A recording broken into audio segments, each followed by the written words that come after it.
Well, it would appear the Bears are still a mess. Yeah, Bears lose to the Detroit Lions. I turned off the game, so I don't know what the score was. It was at least 52 to 23, I think we had. Fun fact, the Bears haven't given up more than 51 points in a game since, kids, can we guess? Trivia time. November 2014, Sunday Night Football against the Packers, the game that basically got Mark Trestman fired. They gave up 55 points in that game. Gave up 52 at least today. So, I mean, the game's still going on, but for all I know, they could have broken it. But yeah, Jesus, what a terrible game to watch. That was just a. So the Lions, I think, only punted once when they had Jared Goff in. Horrible. Last week, I sung the praises of the Bears defense, saying, wow, the offense really had a bad day, but man, am I excited to see this defense. I'm actually pretty optimistic about that. Nope. Horrible, horrible game. One of the worst days from a Bears defense.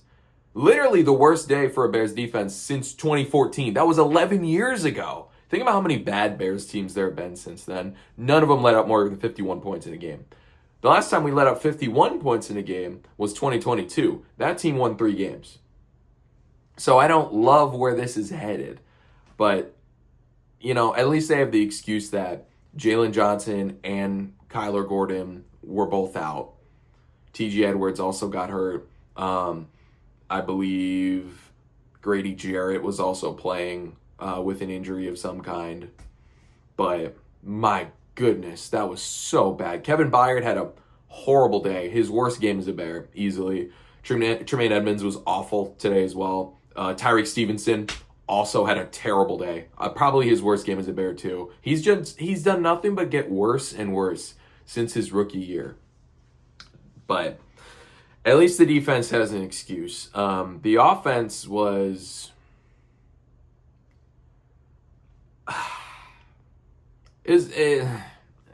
Caleb was okay. I think he threw 2 picks in this game. Just trying to make something happen, I guess. It's the one thing about Caleb is he does not look any different to last year so far. He looks exactly the same. Same weaknesses, same strengths. Like it looks like there's been no development. And last week I noticed that, but I was like, it's week 1. But now it's starting to become a noticing pattern here that, oh no, he still has these problems. But I have a hard time putting that game totally on his shoulders. But he's got to be better. I haven't seen the film. I don't know if there were receivers open that he was missing or if nobody was open, whatever. But in the third quarter, I think we had like 10 passing yards. It was horrible. The biggest thing to me was the penalties. Same thing as last week. I was saying, wow, we took a lot of penalties in that game. This time it went from now it's becoming a trend. Now, ton of penalties today, pre-snap penalties, dumb stuff like false starts or illegal motions, illegal formations, holding calls, taking back any momentum that the Bears can build up. And it's wild to me. There was one sequence where the Bears, they were cooking. They finally got in a rhythm. They were either in field goal range or on the outskirts of field goal range. And then holding call. And then false start. And then sack. Like, it ruins any momentum there is going on. And then there would be like a drop or something after that. Like, it was ridiculous. The penalties, they cannot keep happening. This team looks so undisciplined. It's ridiculous. And I thought, coming from the Dan Campbell tree, that Ben Johnson would not fall prey to that. That's a common trend kind of offensive head coaches, is their teams are a little bit more undisciplined. They take a little bit more penalties, but they're kind of more exciting to watch. We're getting neither. We're getting the worst of both worlds here. And yeah, it's bad. So the first half was, it was a close game. Bears made it a 1-score game. And then this one sequence.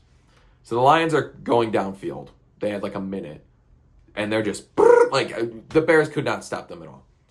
So with 10 seconds left, they float a deep shot to, I think it was Tesla, who catches it at the 1 yard line. And they mark him as inbounds. It looks like he's inbounds to me. Tyreek is touching him. His knee is down in bounds. It's a catch. He's on the 1 yard line. And the Lions run the spike play. They spike it. And there's not enough time. And they show it. There's not enough time. The half is over.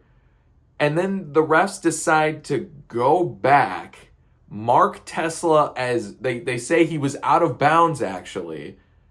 And then they basically undo the spike play, put 6 seconds on the board, Lions score a touchdown to Amon-Ra, 10-point lead. Like, or 14-point lead, I think it was. Like, what are we doing, man? Are you kidding me? That's what I mean in this game is, like, anytime they would get anything going, something just completely stupid would just derail all momentum. It happened on offense with the holding calls and the penalties, and then it would happen like that. Like, we were going to get the ball after half, down by 7. Okay, cool, let's go. And instead, that's a 14-point swing. So now we're down by 14. We come back after half. We look dead because that just happened. Just so stupid. And yeah, I mean, I really don't have anything like to say specifically other than that. Rome Odunze looks like a stud. But even he had some drops today.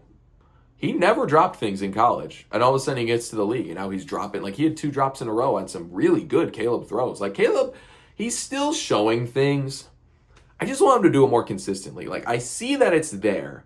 And that's my issue with this Bears team is I see that they can do it. I see they can put together good drives. Caleb can make good throws. Our defense has good players on it. And then they can't hold it together. They can't do it at once. There's no cohesiveness. And then they go out and they have performances like that. Like, they're just the Bears are the definition of getting in your own way in the worst way. And this team is just it's torture. It's torture to be a fan of. There's no joy in being a Bears fan. There's nothing fun about it. And we don't even get the benefit of other fan bases feeling bad for us because our fan base is so annoying and filled with a lot of loudmouths. Nobody feels bad for us when we suck. Detroit sucked for the longest time. And now that they're good, people are like, that fan base deserves that. You know, I feel so bad for them. When the Bears suck, people are happy. What reason is there? If you're like 10 years old, you start watching football for the first time, you hear about these cool players from like your friends in school, like Justin Jefferson or Jamar Chase or Christian McCaffrey or whoever. And you're like, okay, who's my hometown team? The Bears. What do they got going for them? What would make me want to become a Bears fan? Well, they haven't had a winning season in 7 years. They've never had a good quarterback. Their defense currently sucks. They just had one of the worst seasons I've ever watched. And now here we are having another discussion about one of these horrible seasons that is starting to happen. DeAndre Swift looks terrible still. Like, it's just, I just don't get it, man. I don't get how this keeps happening. It's just a cycle. Yeah, it's ridiculous. The defense was just so comically bad today. That D-line, I don't think we sacked Goff once. Montez Sweat has been totally invisible this whole year. And Dayo Odeyingbo, who last week had a really good game, this week did nothing. I don't think I noticed him a single. Was he even out there? I don't think I noticed him. I don't notice him or Grady Jarrett or Montez Sweat. Once in a while, I'll notice Andrew Billings because he's so big. It's like really hard to miss him. But like this defense, we are spending to the cap limit. It's not like we're rebuilding. This is it. This is it. This is what our rebuild has come to. And it's pathetic. It's a D-line that can't get to the quarterback. They can't stop the run. Montgomery and Gibbs were just doing whatever they wanted. Like I said, when they had their starters in, they punted once the whole game. One punt the whole time. 52 points. Amon-Ra had 3 touchdowns. This Bears team, it feels like they have so much further to go. And I had us starting 0-2 to start this season. My preseason predictions, I locked them in. I had us losing to the Vikings and I had us losing to the Lions. But my God, I wanted to just show some fight, man. I didn't want to get blown out. Instead, it's week 2 against a Detroit team who looked terrible last week. And we just got our doors blown off. Now we got to go home against the Cowboys, who just had a shootout against the Giants that they lost. Well, I think they're losing. Last time I checked, they were losing. And I have no reason to think that we're going to win these games with how we are playing and how bad this defense is. I have no reason to believe, to hope anything of this Bears team right now. It's pretty clear that on offense, there's too many new pieces and they're still trying to figure it all out. And on the defense, they're just too injured. And we have 16 more weeks of this. 16 more weeks of this. Our schedule's only going to get harder. What are we going to do when we get to October, November, and we're playing the Eagles and the Packers and the Ravens and the Bengals? What are we going to do at that point? Because right now, I don't even know. I don't even know what to. The vibes that I had going into this year and what I thought were going to happen are going completely out the window. What we're going to have to become this year to succeed is an offensive juggernaut, and the defense just kind of holds it together. But the offense isn't ready yet. They still need more time in the oven. That's the thing. Like, the offense, they have so many new pieces, new head coach. Caleb's still progressing. There's still time to morph into something here. But I cannot for the life of me see that happening right now. Not with the penalties they're taking and not with the defense giving them no momentum. Like, that's important. A good offense, you need a good defense to have your back sometimes. At least to give you the assurance that you can go out there and do what you want.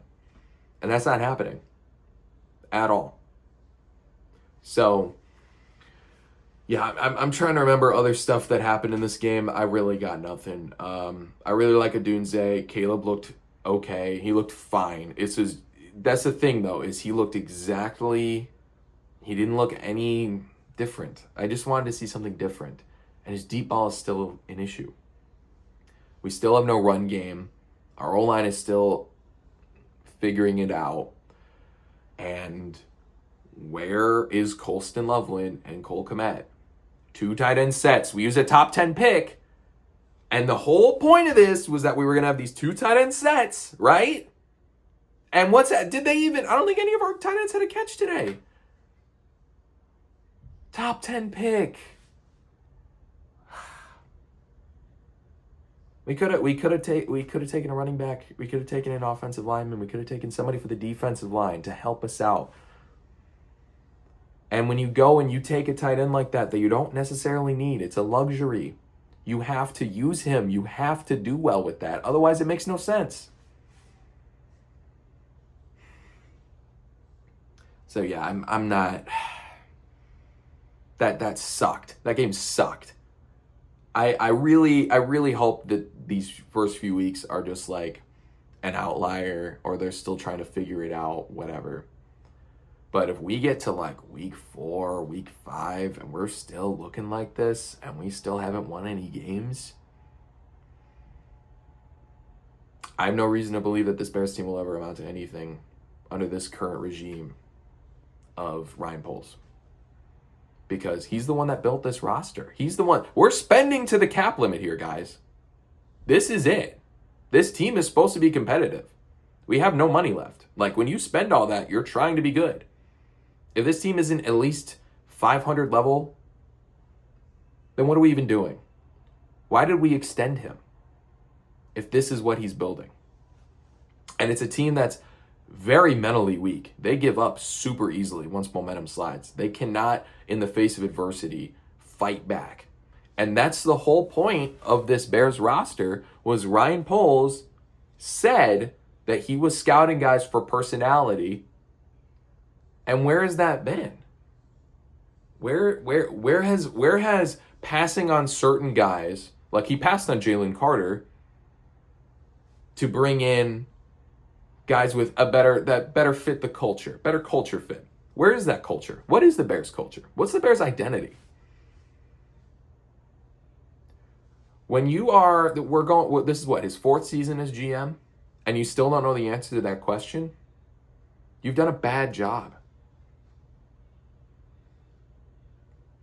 And I'm really curious to see what happens after this. Because I have no idea. Truthfully, I have no idea.